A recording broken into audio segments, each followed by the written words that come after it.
Welcome to Vicious Whispers with Mark Tullius, your source for horror, sci-fi, suspense, and all things violent. Hey, what's going on, guys? Thank you so much for joining me today on Vicious Whispers with Mark Tullius. Today we have episode 179. At the end of the episode, I will be sharing a short story from Somber Stroll. This week we will go with Crossing the Line. I think next week we will go with, I forget what it is, something about a wish, ultimate wish. Can't remember the name of it, but we'll play that because it's about a concert. And next week I'm finally seeing Rammstein.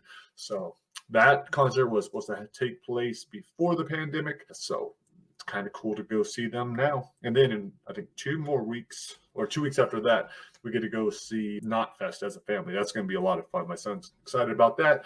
He's gone to a concert before, not as big, not as many bands, but I think he is ready.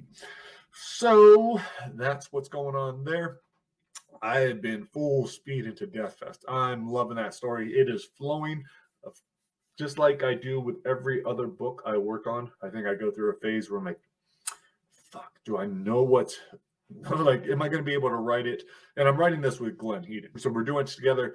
That is super helpful because what I'm doing now, I'm just blasting through what he's already given me. I'm not really putting, lots of it I'm not even putting in story form. Like if anyone was reading it, they'd be like, okay, here's a lot of ideas. I'm telling them, okay, they do this. Here's a line of a song. Let's do a snippet of a song. Here's a song title. So we're just going back and forth like that. But it's pretty cool creating like that. It's flowing. It's being efficient.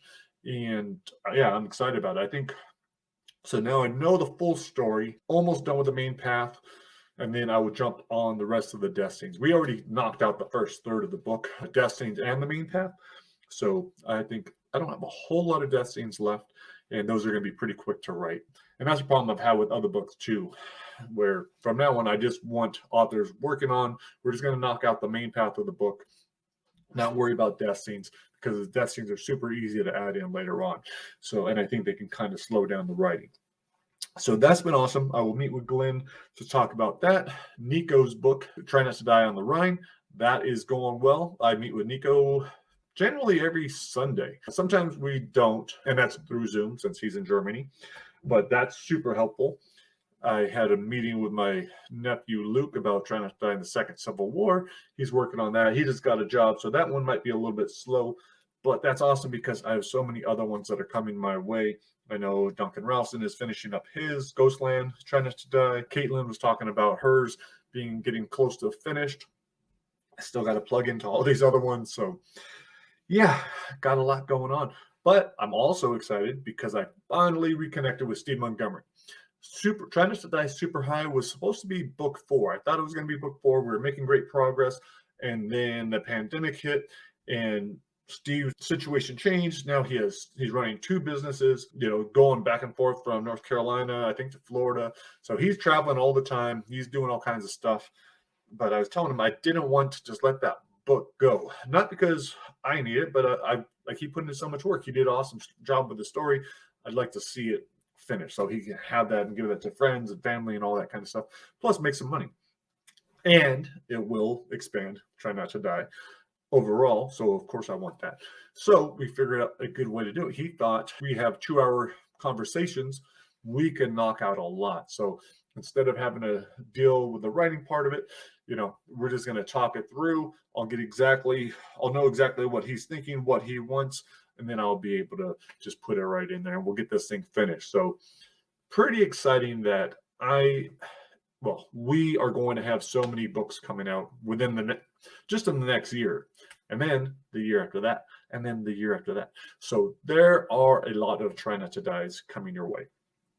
I was talking to my son about it, and I mentioned to him, I was like, yeah, man, sometimes I get overwhelmed. I was like, I got 24 books at least to write after this. So it's probably more than that, but all the Try Not to Dies, plus the 4 in my Messiah series, the Tales of the Blessed and Broken, plus our Fucked Up Little Family, plus a couple other books. So got a lot of shit, but that's all right. That's totally all right. And if I die tomorrow, I never write another one. That's all right too. So it is what it is, but hopefully I will not die tomorrow because then I wouldn't be able to celebrate my 15th wedding anniversary. That'd be a bummer, right? Fortunately, thanks to Sage Ricci for letting me know what the date was. He's tattooed it on my arm because my wife said something like a week ago about an anniversary coming up. I was like, oh, thank God, because I forgot about that. Terrible with dates. But then I was like, how long has it been? Has it been like 14 years? And I looked, I was like, oh shit, 15 years. I got to do something special. So today I'm going to sneak out, get her a nice necklace or something like that. Neither one of us buys anything for each other. Neither one of us cares about stuff, really. We wear the same ass old clothes, and I don't know, we don't blow our money on stuff like that. But I'll get something nice for her. Then tomorrow night we will do something cool. And that's why I'm recording this today on Thursday. So tomorrow I have all day free, besides the call with Steve Montgomery in the morning. So that is pretty cool. Being able to knock out 15 years with someone. It hasn't necessarily been easy. I don't think any marriage is easy. I think living with another person could be incredibly stressful. I think that alone is one of the reasons why marriages fail, not communicating enough. So we definitely have had our ups and downs, but I couldn't be any happier. I couldn't be more in love, more grateful. My wife is brilliant, caring, loving, understanding, puts up with me. Yeah, I wouldn't be able to do this without her. If I hadn't met her, I met her shortly after. I wasn't even divorced yet, but I had a previous marriage. I went south after like 4 years. It wasn't great to start with.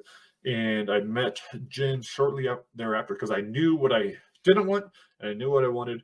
And I found her and love at first sight. It was, yeah, I usually think that's bullshit, but it really was. So we met online. I was attracted to her profile, her photo, all that. But it was meeting in person where I knew right then, I was like, okay, this person is special. I want to spend time with her. I want to get to know her better. And so that is what we have done. And we've created an incredible life together. And I sometimes take that for granted. I don't appreciate it enough. So that's what tomorrow will be.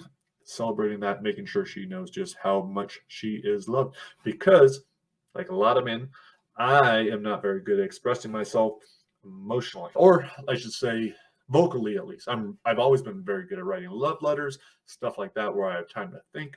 But because expressing yourself was not something that I saw growing up, especially a man expressing themselves with anything other than anger, I have struggled with that. But I am working on it. What else? All kinds of cool shit going on. Before I forget, the Brightside Book Club, that thing is coming up. So if you want to get in on it, that is September 25th. I will put Ashley's information down there. If you want to get in, just send her an email. She will send you the link for the meeting, and I will put all the times and all that good stuff in there. So that would be awesome, especially if I can connect with some of the people that I've known for a long time. I say no from emails or from social media. I know it's not really knowing, but it feels like that. So if you guys could join us, that would be super cool. I got some reading in this week that I really enjoyed. I feel bad because I got this book a long time ago. I picked it up on Kindle from my friend Kevin David Anderson called Midnight Men, Supernatural Adventures of Earl and Dale.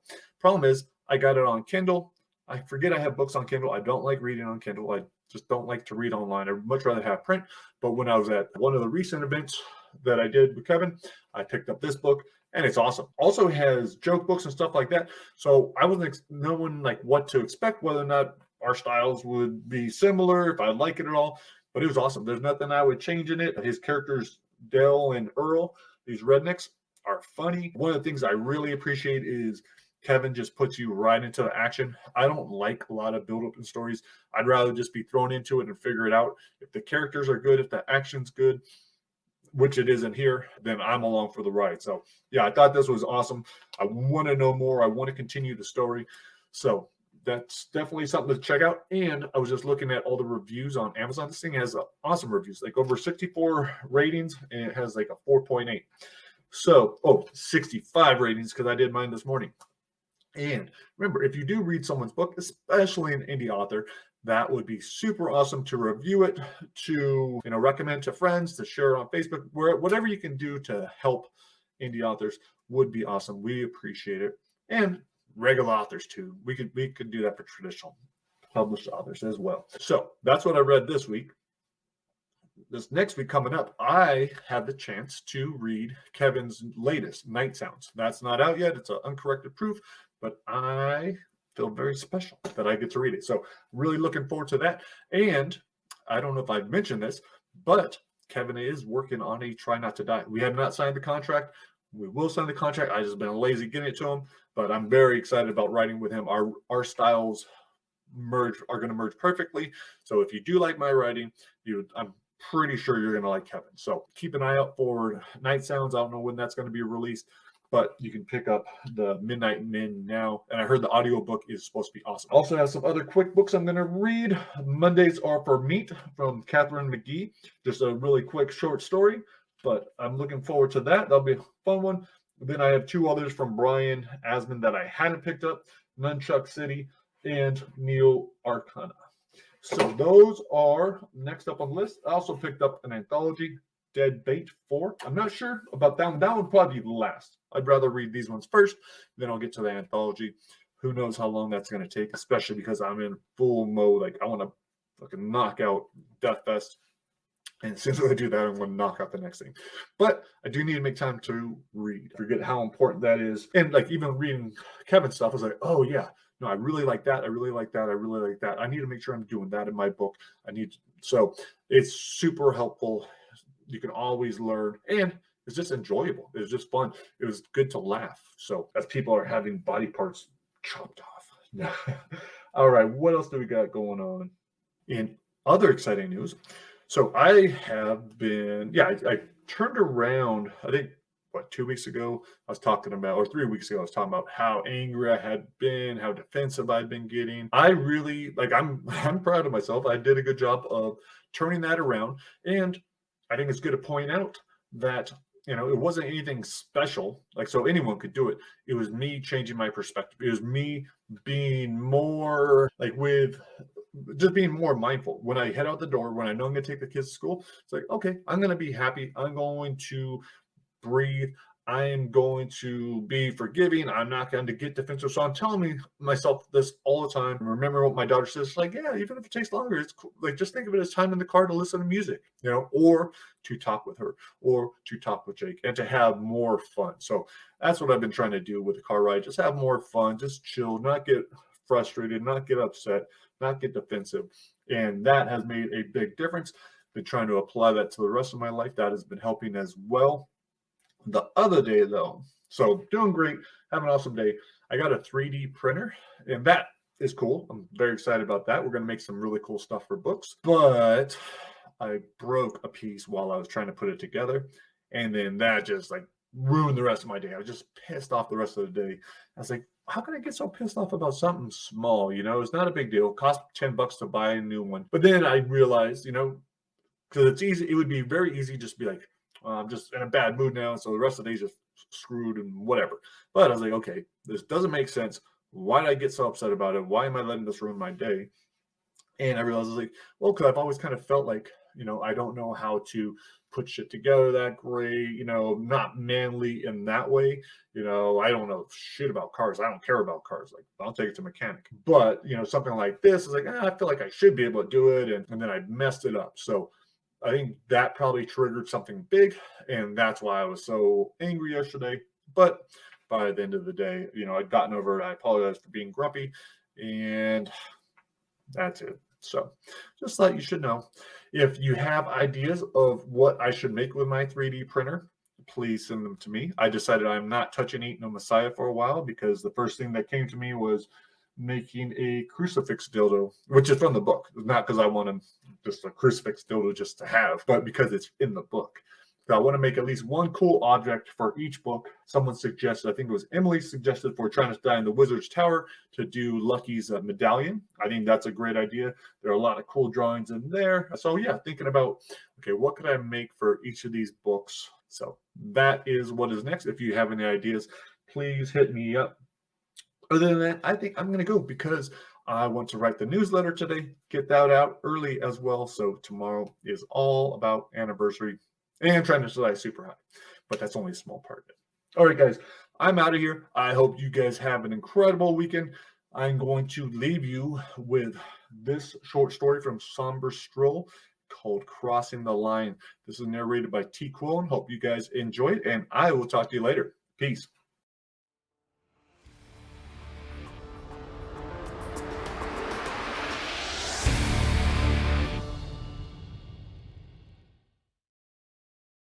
Crossing the line. There was nothing but sickness inside the ER, but it was too hot to wait outside for my ride. I grabbed a chair in the corner by the window, propped my elbow on the armrest and my throbbing hand against my chest. The aspirin had dulled some of the burning, but a raging headache made it difficult to keep my eyes open. When Gabe finally pulled up outside, I was a little more than irritated. The wooziness was still there when I walked to his truck, and it took me a bit to get in and do everything with my left hand. All I said was, "They had me stitched up an hour ago." Gabe whipped a left out of the parking lot, stomped on the gas. "You know how it is. I had to finish all the toe kicks before coming to get you." "Well, what's the rush? The Johnsons aren't getting back till Tuesday." Gabe shrugged, kept his eyes on the road. "Look, I just do what I'm told. I got here as fast as I could." I didn't care much for the way Gabe was acting, like he'd forgotten I was the one who'd brought him into the business and taught him everything he knew.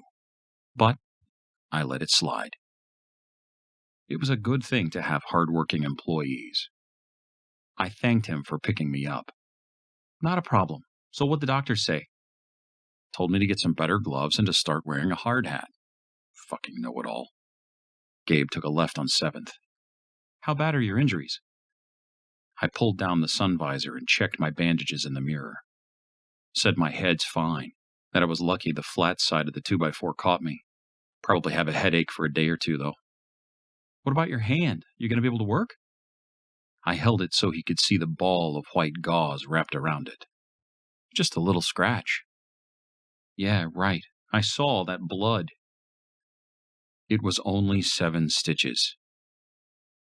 "You going to be able to hold anything?" Careful not to touch the gauze, I drew a line from the middle of my palm to the bottom of my thumb. Got the meaty part, but the cut wasn't deep. "That's good." The Puerto Rican nurse didn't think so. She kept making the sign of the cross and saying, "I cut right through my love line." "That's not where your love line is." Gabe turned right on Cherry, then pointed toward the top of his palm. "That's up here.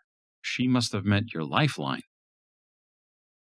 Everything was kind of fuzzy when she was talking, and to tell you the truth, I couldn't take my eyes off her tits. Man, you should have seen those knockers. Gabe didn't even crack a smile. "I was busy working, remember?" "So what's going on with you?" "We were behind schedule before you got hurt, and now I gotta work Saturday and Sunday for sure." "You think I wanted to get hurt? I almost cut off my goddamn hand." "I think you could have watched where you set up. You should have realized those beams weren't secure." I couldn't remember much about that morning, but I doubted I'd set up somewhere unsafe. I also couldn't remember when Gabe, or any other employee, had talked to me with such disrespect. "I don't know what's going on with you, Gabe, but you better relax. If you need some time off, I'll bring someone on that won't bitch about it. Maybe Brad's got some buddies that'll be interested." "You feeling okay? Maybe you got hit harder than you thought." Gabe slowed the truck and looked at me. "I'm fine." We parked across the street from the Johnsons. Gabe cut the ignition and said, "Well, since you brought it up, you should know Brad's not too happy about this. Don't say nothing, but he's pretty pissed." "That I got hurt? Are you kidding me? Brad?" "Look, man, I'm not trying to be a dick or nothing, but you got to see it like he does. You already missed half a day, and who knows how much more you'll be out, not to mention the increase in the workers' comp. Those were all things any boss would contemplate, but Brad wasn't the goddamn boss." I jumped out of the truck and headed straight for the garage. Brad stood next to the Johnson's BMW, flexing while holding his cell phone, acting like he wasn't. Halfway there, I had to slow down, my balance all screwed up. The dizziness cleared with some deep breathing, and I continued until I was a few feet from Brad. Brad kept chit-chatting, acted like he didn't notice me standing there. I wasn't about to keep waiting like a fool, so I interrupted him mid-sentence. "Brad." He motioned to his phone, kept on talking, raised his eyebrows as if to say I was retarded for not seeing he was busy. I said, "Get off the goddamn phone." Brad ended his call. His cheeks were red, but he kept his voice low. Are you serious? I wanted so bad to punch him square in the nose, but didn't trust my ability using my left. Are you kidding me? Brad shoved the phone into his pocket, puffed out his chest. What's your problem, Andy? Who the hell you think you're talking to? A scrawny little punk that's in serious need of an ass-kicking. Brad's eyes got big. Who put you in charge? When I'm off-site, Jonesy takes lead, and if he's not around, it goes to Gabe. You got that? Brad laughed, hard and long, sounding like a goddamn hyena. Jesus, Andy, you need to go home or go back to the hospital. I don't think that doctor should have released you. I don't give two shits what you think. Who the hell do you think you are? Your boss, Brad said, real serious. Now turn around, get in your car, and go home. You're lucky I don't fire you. My boss? This is some kind of joke, right? Where the hell are the cameras? I don't have time for this. Get out of here before I throw you out. Any other day, I would have picked up a hammer and told him to give it his best shot, but right then I was having a hard time even keeping my feet. I'd deal with him later. The prick couldn't just let me walk away. Loud enough for everyone to hear, Brad said, And don't come back until you got your head straight. Sorry, but we don't need any psychos on the site. It took everything I had not to turn around, but I kept walking until I was standing at my fire engine red F-350. When the door didn't open, I pulled out my keys and hit the unlock button. The door still wouldn't open, so I pressed the lock button to see if my remote was working.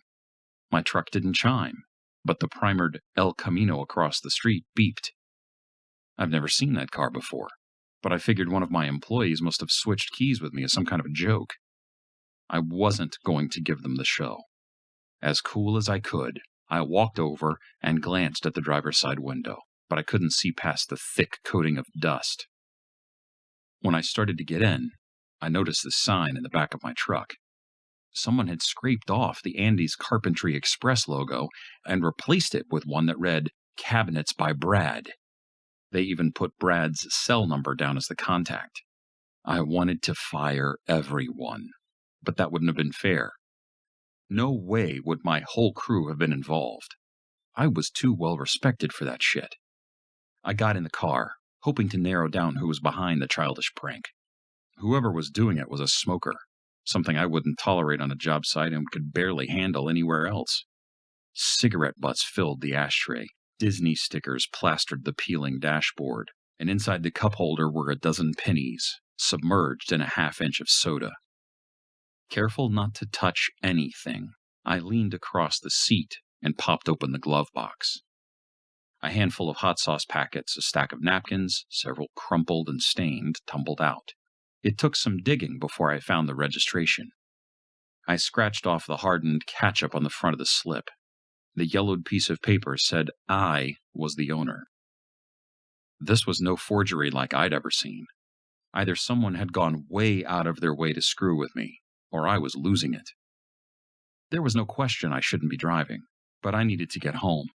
I double-checked the registration to make certain the address in my head matched up with reality. The car started on the third try. The sun shining through the grimy windshield made my stomach flip, and I barely held on to my breakfast. I squinted my eyes and focused on Tanya. She had a bit of a temper and would be pissed at me for getting hurt, but she was a good woman. She'd take care of me and help sort things out, bring Sammy home from school. One of her 30 seconds hugs, exactly what I needed. There was a shiny Nissan Frontier in the driveway, so I parked on the street. I wondered how in the hell I got talked into buying un-American, and why wasn't there a booster seat in the back?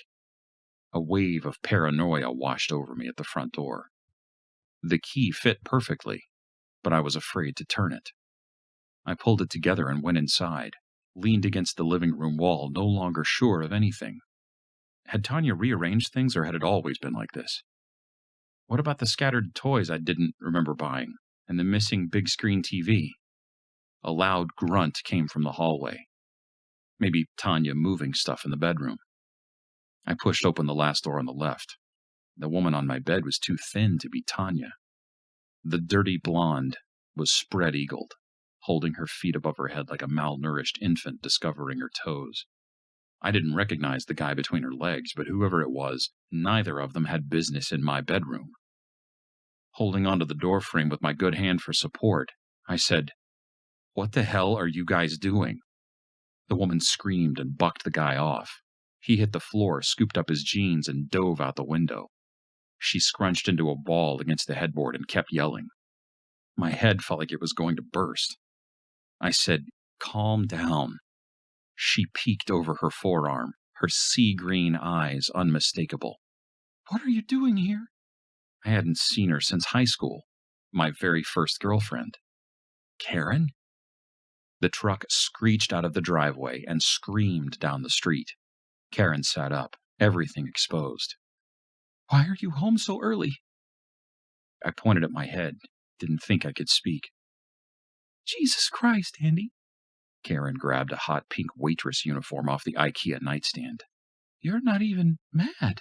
You don't even care." I reached out for the dresser and steadied myself. "Why are you here?"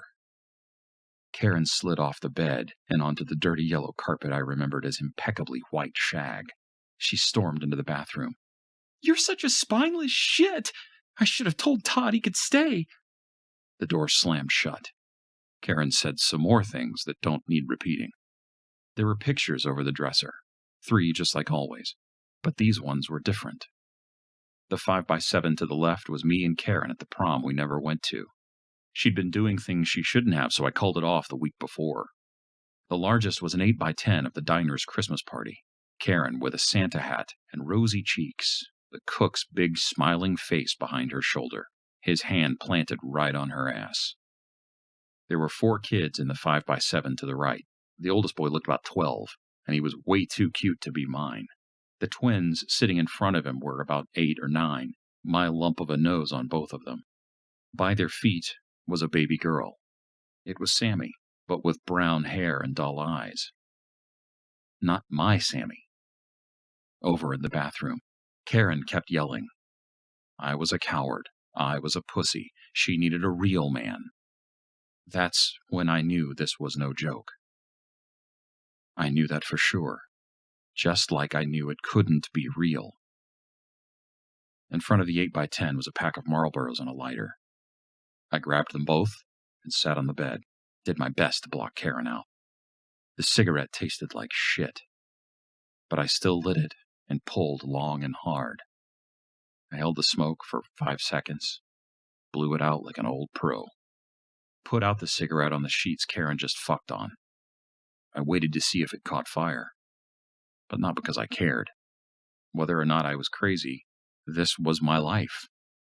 It didn't matter if it had always been this way or if it had just changed today. The sick feeling in my gut told me all that mattered was I was stuck with it. The lighter slipped from between my fingers, but I was fast, caught it with my right hand. A blast of pain making me yelp like a little girl. I dropped the lighter and watched the bandages go from white to red, a thin line spreading across the meaty part of my palm. Across the lifeline the nurse kept harping on. I pulled out my pocket knife, sliced off the bandages. 3 of the stitches had come undone, the blood oozing out of the small slit. I pursed my lips and ground my teeth. I put the blade under the first stitch and snapped it. I did the next 3 real quick to get it over with. Blood flowed from the wound, but I barely felt it. My mind was racing, trying to figure out what I should do. Karen called my name. When I didn't answer, she said it again. All the anger gone. "I know you're still in there." My palm. That stupid little line that had been cut in half. I couldn't undo the cut, but I could make a new one. From the bathroom, Karen said, "Todd means nothing to me. I love you, you know that. You have to." The blade plunged into the intersection of wound and lifeline. With a 1/4 inch of the blade beneath my skin, I dug the knife straight to the bottom of my middle finger. I was pointing toward the bathroom door. Karen kept trying, Can you forgive me, baby? I dropped the knife on the deep red carpet that grew darker as the blood poured from my wound. The bathroom door opened. It wasn't Karen.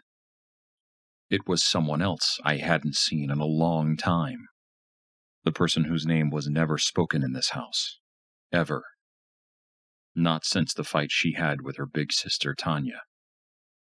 I covered the knife with my boot, hid my hand against my thigh. Lisa was dressed like a lawyer, her dark brown hair up in a tight bun.